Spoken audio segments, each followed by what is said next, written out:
In a world cluttered with messages and noise, standing out is more crucial than ever. But how do you cut through the chaos and build a brand that shines with authenticity? Well, today we're going to take a deep dive into the world of branding and uncover the secrets of creating an authentic brand that I've learned along the way from a wonderful, remarkable branding strategist and also a friend of mine that will truly resonate with your audience. Let's begin. Welcome to Work It, Live It, Own It, a show that explores how to upgrade your lifestyle through life lessons, real estate, and entrepreneurship. Here's your hostess, SaCola Lair. So, in a world where businesses are constantly craving for attention, authenticity has become so key, so vital. An authentic brand goes far beyond the catchy slogans, the flashy visuals, the brochure websites, the business cards. It's about creating a genuine connection with your audience and aligning with your brand, your values, and your purpose. And I'm sorry if I burst some of you guys' bubbles, but then again, I'm not sorry. Because we're going to take a deep dive in how you can create an authentic brand. And those things do come into play, just not right out the gate. So step one are these steps I'm going to talk about here before. Let me back up a minute. The steps that I've learned the hard way. I thought that if I put a website out there, I thought if I put my services out there, people would stand up and take notice. And I had a friend of mine who's a wonderful online branding strategist, and she's helped countless of other female entrepreneurs launch their business successfully. And right now she's on hiatus. But she is my go-to. And the reason why is because the steps that I'm going to share with you today are the steps that she did with me. She deconstructed my business down to the ground and tore it apart and helped me build it back together. And those are the type of people that you want to align with in your business. So the first step is self-reflection. Now, hear me out. You have to take time to understand your values, your passions, and your vision for your business. Well, what do I mean by your values? Create 5 core values that will resonate with you, that you exude in your everyday life and in your business. So for me, I have 5 core values: honesty, integrity, transparent communication, fun or laughter, balance. That is part of my everyday life, but it also translates over into my business. And I even wrote a brief description of what that would look like in my life and in my business. So here's your first piece of homework. When you're doing your self-reflection, come up with 5 core values, write them out, and then give a brief description of each. That's my freebie for you today. Now, ask yourself this question as well. What makes you unique? What makes you unique?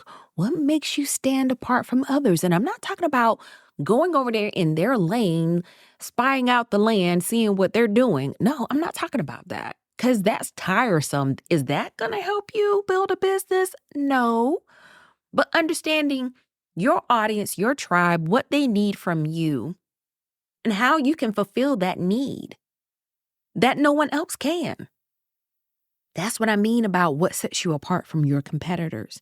So you need to gain that clarity on your true sense of self and be able to infuse that authenticity into your brand.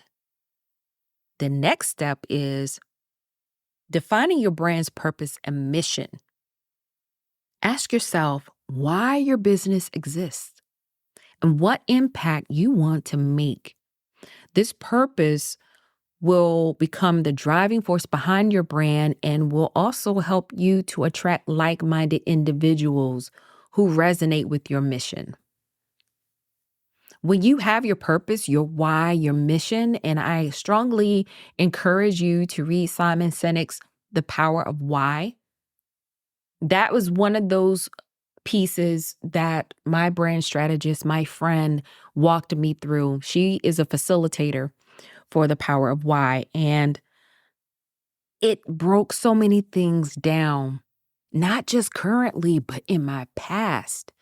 And it helped me to see why I behaved the way I behaved presently, why I thought or did certain things. And were there some tears shed? Absolutely. I cried. Sometimes we had to come back and reconvene, which was kind of hard to do because she lived overseas, but man, was it powerful. If you take these 2 steps behind the scenes that no one else sees, and you do that part, and you take care of business first, these next steps are going to help you. And let's see what I mean.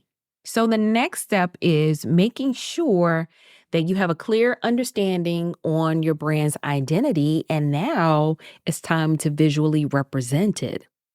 You can design a logo, select your color palette, choose fonts that reflect the essence of your brand. And I do encourage you, unless you are in tune with these types of things and you know how to do them, then yes, this is the time where you want to work with someone. But if you are going to work with a brand strategist, they should do steps 1 and 2 with you first. Because if they understand steps 1 and 2, then they can help you bring to life visually this part. So ensure that your visual elements, again, align with your values and resonates with your target audience. But most importantly, I want you to remember that authenticity should be reflected in every aspect of your brand. And that also includes your visual representation. Sorry, I'm losing my words today. The next step is talking about your brand voice. What does that look like? What does it sound like? How you communicate with your audience is vital in building authenticity. This defines your brand's tone and language. Are you casual and conversational, or are you professional and formal?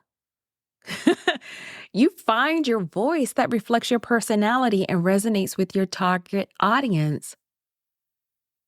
But consistency, guys, in your brand voice across all channels, all platforms, and touch points is crucial to maintaining authenticity. So I know I'm about to strike a nerve here, and it's going to be okay. So here's what I'm going to say to you on this. You may see other people out here dancing on TikTok, dancing on Reels. If you are not going to consistently keep that up on all platforms, then don't start it. And it looks fun, right? It looks fun. It looks engaging and it's entertaining. If I do go on social media, it's because I'm looking for a good laugh. I got to have at least one good belly aching laugh a day. But I know that I'm a real relatable person, but at the same time, and I do love a good sense of humor and I love to laugh, but am I going to get up and dance in front of the camera? No, probably not. And look, guys, I've been dancing since the age of 4. But am I going to consistently show up and do that across all platforms? No, I'm not. So again, consistency is key. If you start something, finish it consistently.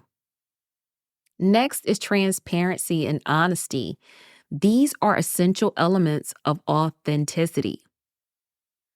I want you to be open and honest about your business practices, your values, even your challenges. No one wants to see and just hear the glitz and glam of your business. Oh, I've generated 6 figures in my first year. Let me tell you something about when you hear the word generate. This is what I've learned in my businesses over the years, especially when I started my video marketing business. Now, my purpose is educating buyers and sellers and also new realtors or people who are thinking about going into real estate, encouraging them to be successful realtors. Here's what I'm going to say to you.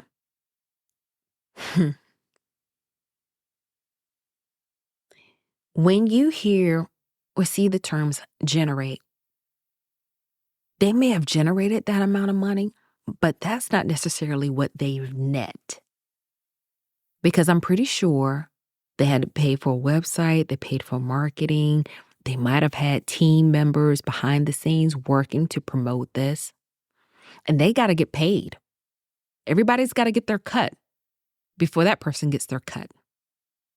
So when they say, I've generated this, doesn't mean that they necessarily have done that. Even in real estate, if someone has sold $1 million home, that doesn't mean that they got $1 million. They've gotten a percentage, and it depends on which firm they work with, how much of a cut that firm is going to take before that realtor gets their check. If it was a referral, guess what? That referring agent is going to get a cut, going to get a check. Then that firm's going to take their cut, and then the realtor is going to get their cut. And if that realtor has a transaction coordinator, has other people working behind the scenes with them, they're going to get their cut. So just be careful about what you see out there on social media, all right? But now let's get back at the task at hand, which is about you and sharing your story. So being transparent and being honest. Share your story and your journey truthfully, honestly. Your audience will appreciate your vulnerability and connect with you on a deeper level. Authenticity is not just about what you say, it's also about what you do. It's not just talking the talk, it's walking the walk. Ensure that your brand's actions align with its values. And again, I'm going back to that buzzword, consistency. Consistency between your words and your deeds builds trust and credibility. Be true to your promises. If you deliver high quality experiences, if that's what you say you do, then do it. Deliver high quality to your customers, to your clients. There are a lot of colleagues, realtor colleagues I know out there who have become real estate brokers, all because they had a rotten experience, personal experience in real estate.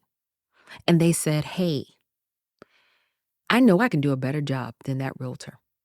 And I'm not trying to throw anybody under the bus because you guys know, you've seen it in your colleagues.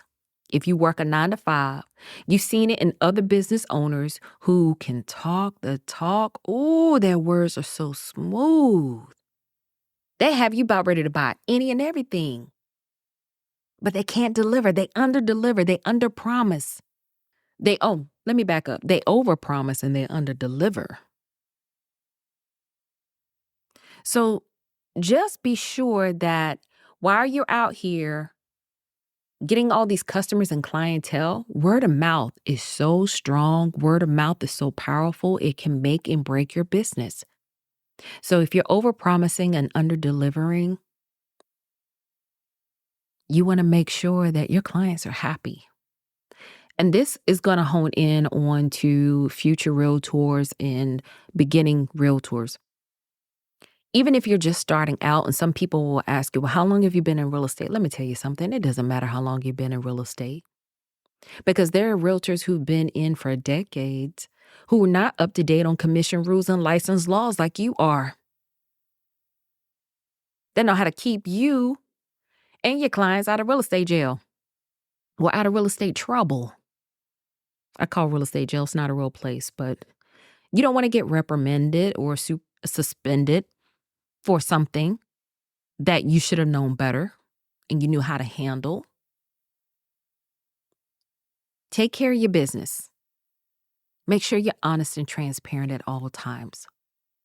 And then when someone asks you about how long you've been in real estate, you tell them, yes, I'm starting out on this journey and I'm so excited. But here are some client testimonials that I have for you of the clients that I have worked with. Show them those testimonials.